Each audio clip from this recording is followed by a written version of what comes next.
Affair with aunty. एक हसीन रहस्य। गर्मी की छुट्टियों में रोहित अपने मामा के गांव आया था। शहर के शोर शराबे से दूर ये गांव शांत और हरियाली से भरपूर था। लेकिन यहाँ की सबसे आकर्षक चीज थी सीमा आंटी, जो सामने वाले घर में रहती थी। सीमा आंटी लगभग 35 साल की थी, गोरी, लंबी और एकदम फिट।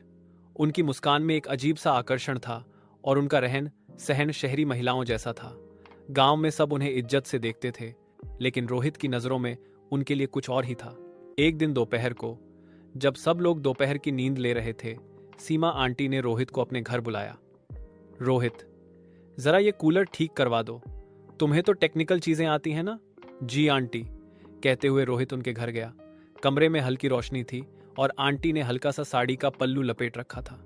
जब रोहित कूलर ठीक कर रहा था, तभी उसने महसूस किया कि आंटी उसे बड़े ध्यान से देख रही हैं। तुम्हारे शहर की लड़कियां भी इतनी मदद करती हैं? आंटी ने मुस्कुराते हुए पूछा। शायद नहीं, इतनी सुंदर तो कोई नहीं होती, रोहित ने धीरे से जवाब दिया। सीमा आंटी उसकी तरफ बढ़ी। बड़े हो गए हो रोहित, बातें भी बड़ी करने लगे हो। उनकी आंखों में शरारत थी और होंठों पर हल्की सी मुस्कान।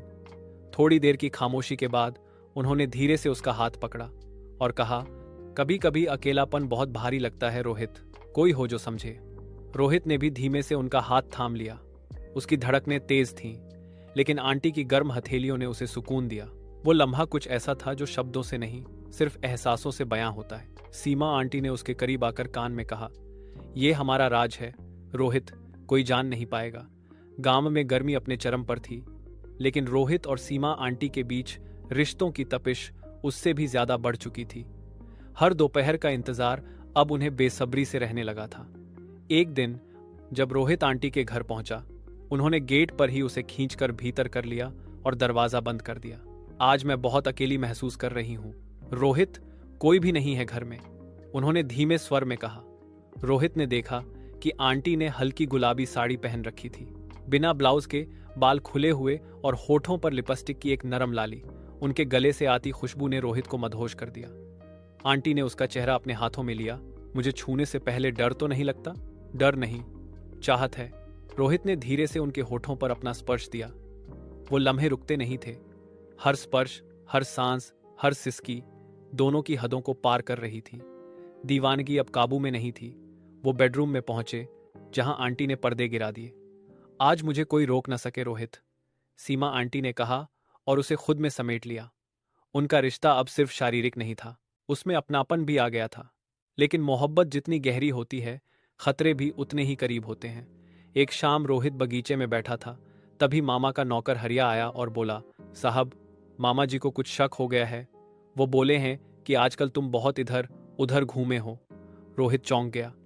वो जानता था अगर मामा को पता चला तो बवाल मच जाएगा, सीमा आंटी का नाम मिट्टी में मिल जाएगा।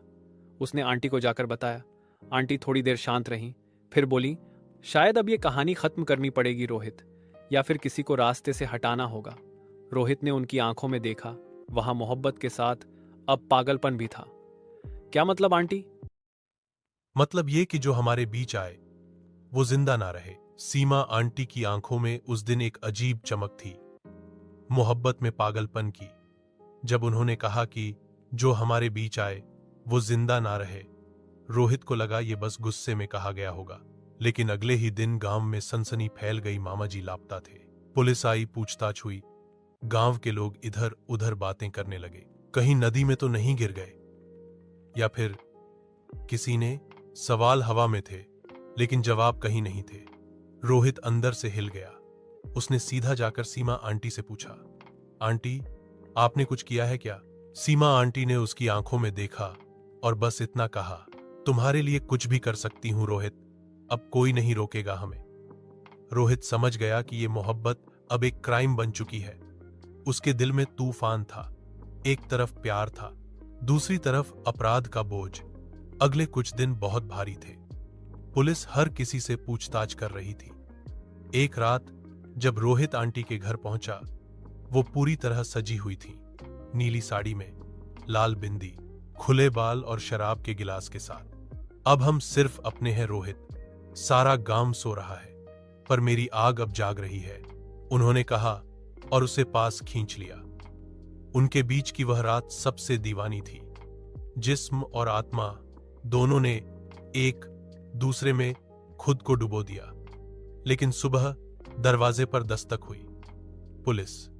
सीमा देवी, हमें आपसे कुछ सवाल करने हैं। रहस्य अब खुलने लगा था।